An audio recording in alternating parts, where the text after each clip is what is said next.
how didn't it? Everyone had lectures cancelled and seminars cancelled and so on and so forth. We had our graduation ceremony cancelled pretty late, I think, because ours is generally pretty late. So that came in sort of after lockdown had happened. Things were still being cancelled as they went along.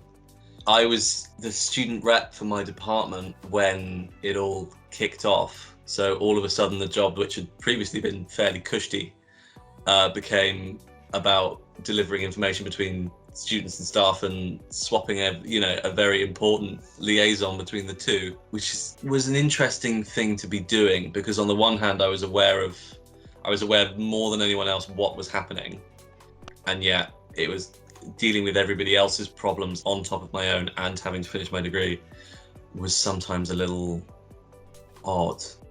But yeah, I mean, my final year carried on. I think that is the other thing, is there wasn't, things got delayed, but everything carried on. I did the exams that I was supposed to do. I finished the papers that I was going to do in the first place. It just all happened a bit later. Apart from graduation being cancelled and not being able to go into uni anymore, what did happen was they stopped marking in March, so everything was finished by the lockdown. So we have just been having tutorials which have just been catch-ups, prioritising, checking it, like our tutors checking in with our mental health and stuff. Yeah, nothing has been work-centred at all since we got that Skype from Boris. Do you think that impacted how you went through lockdown? Do you think if you had work to do over lockdown, you would have had a different experience? Yeah, that is interesting thought. I mean, we were told a week before it actually happened to stop working, or to get all our supplies so we could continue. I guess with the idea of submitting and continuing to work in lockdown, I don't know if actually that would have made it more stressful. For me personally, I could have done it because I just do drawing and stuff, but for my peers, they need the facilities to make work. I think it probably would have been a bit more stressful, to be honest. Before lockdown was implemented, I had an email from my lecturers basically saying that you need to stop all filming. And I received that email when I was in Bristol. I was working with a client for my final project. And we basically said, thank you very much, we're going to have to stop now. The university has told us to come back to Southampton. So we had to drive back with all of our equipment. And as soon as the equipment was returned to the university, they basically said, do not come back on the campus. So the entire basis of my final project was to create a film. And I wasn't able to finish filming. I had about 80% of filming completed, and the majority of the film was filmed in Northern Ireland. So we're very, very grateful that that stage was done, because if we were stranded out in Northern Ireland, that wouldn't be useful. Realistically, we have had our entire final project reshifted, because what we would normally be producing was a film. We basically were told you either submit pre-production paperwork or edit what you have and then put it with paperwork.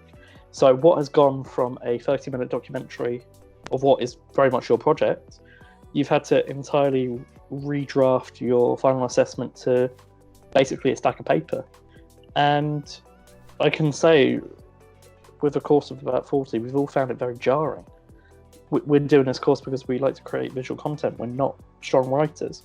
So I know that for some people, lockdown and coronavirus has been very, very difficult. I know people who have dropped out because they just cannot complete the work at the level of what they want us to submit in lockdown. So it has been difficult. Do you think there's anything else that the university could have done to help you in this situation and to make it potentially easier for you guys, or do you think they only had the decision that they made? There was no other decision that they could have made. Some groups hadn't filmed.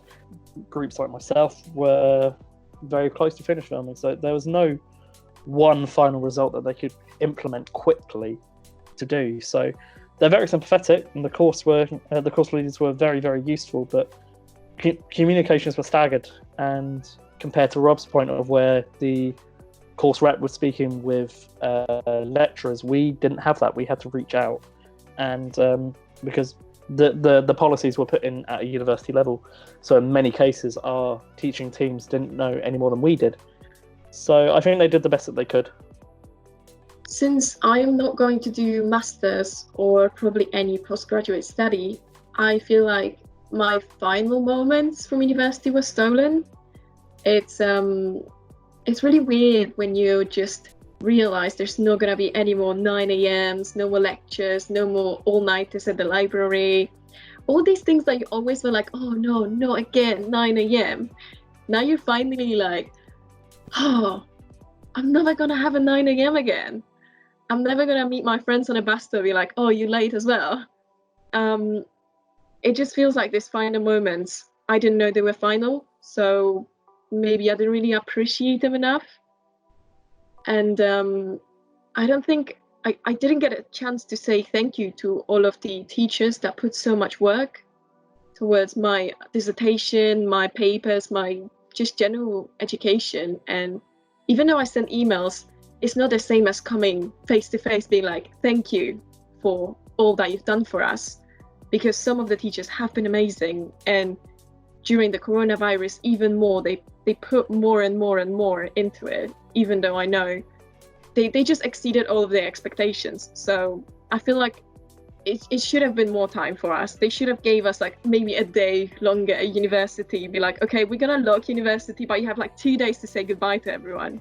But obviously that's not very safe, but that's what I wish I could have had, just to say thank you to everyone and obviously say goodbye to all my friends.